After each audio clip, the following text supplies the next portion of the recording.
60 years of Wakanda's greatest protector. There's a lot to go through, so let's get started. Catch up with Casper Cole reflecting on his life, how he was acting as Black Panther, met with the real Black Panther, and was bestowed a new role in life as the White Tiger. He ended up finding a mission that he was given, and he must find T'Challa. The thing that Casper's thinking about is T'Challa's not just some basic superhero, and he is multifaceted in so many aspects of regular life. As a part of the Reform Hattusiri security division, he has to track him down. So he begins with the royal family. He tries to sneak and speak with Queen Ramonda.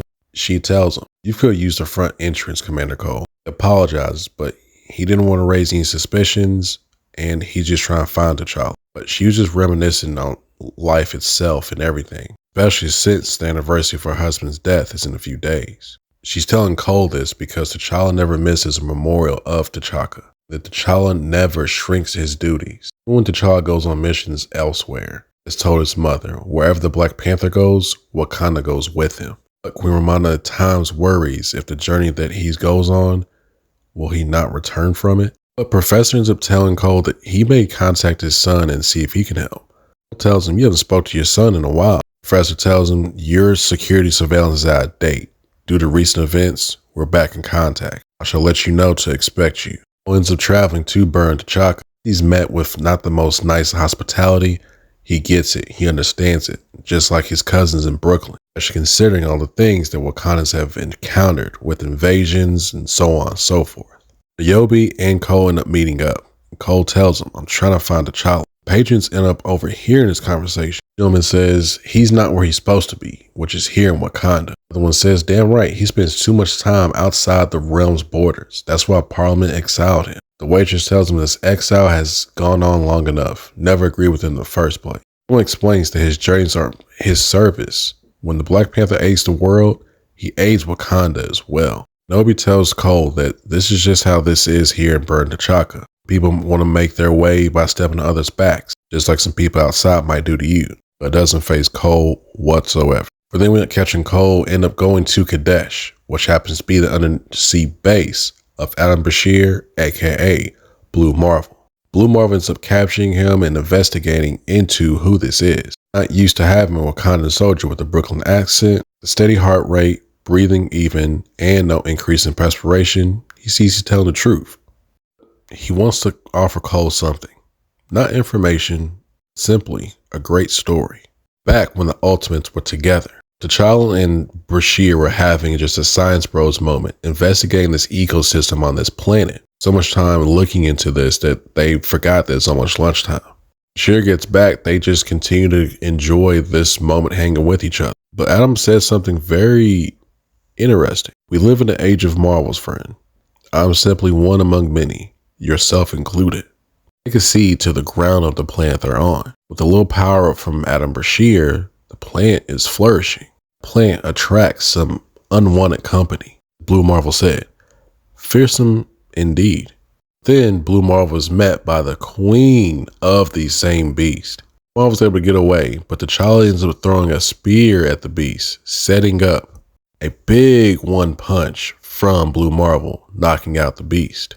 The moment wasn't about fighting things. It was about enjoying the wonders of science and the miracles of creation. Pick up in the Storm Sanctuary in Atlanta as Casper's trying to talk to Storm, and maybe she has a lead. He explains that, look, she really doesn't have a whole lot of love for Wakanda, especially when her and T'Challa had their difficulties. Even though the Hardari Yao thing, they worship her as a goddess, but they feared her out of not knowing how to accept her. She has a story too about how she controls certain energies of the elemental life force. T'Challa can wield some fearsome energies himself. While they were married back in the day, it was a tradition that T'Challa had to take part in.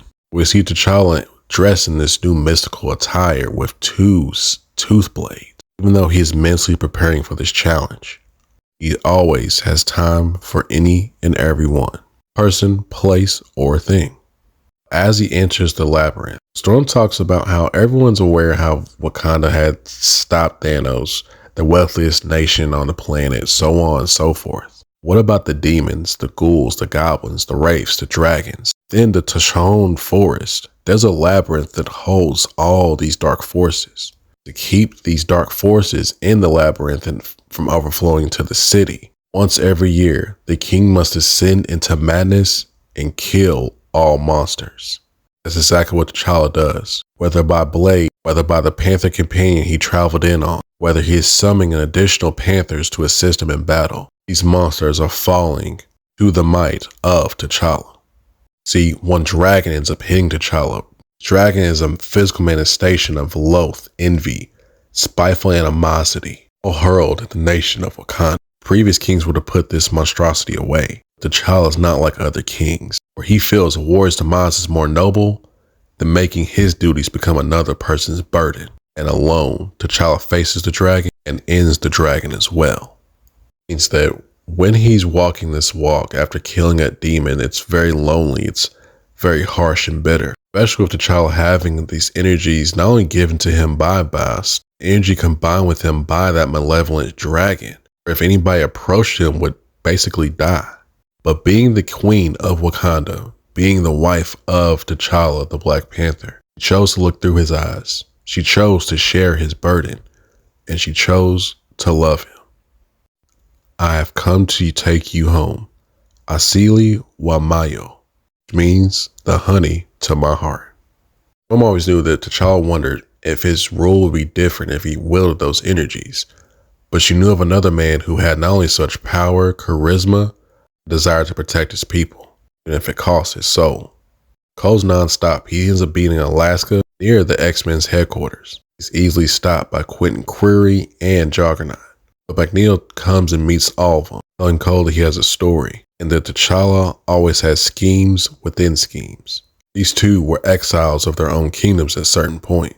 When T'Challa ended up having an inoperable brain aneurysm and was trying to find a cure. Magneto had a lot of respect for T'Challa regardless. He needed some help with this man. His name was Emil Torlin, and he happened to be a spy for Wakanda. Happened to be in prison on a military base. T'Challa tells him, I don't know this man, and I'm not lying, because fear is unproductive, and I fear no man or mutant. Magneto's like, that's fine. My powers have shown me so much in my life. If not for the drones you posted above us, inhibiting my magnetic field, could truly do some damage to any and everyone. Magneto's essentially telling T'Challa, help me get this information in this man, and I have a cure for you.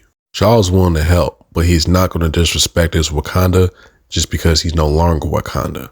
As they're moving, Magneto ends up seeing that this cage that was built is suppressing any magnetic field manipulation. That these soldiers end up having a different type of body armor. They're still vulnerable to common office supplies. T'Challa tells Magneto one thing, don't kill these men. Disable the men, still bickering per usual. They end up going inside the containment area. Gentleman doesn't know what's going on. Magneto wants the answers right then and there. He will kill him to get the information. But with the decision so dire, sometimes two kings just don't agree with each other.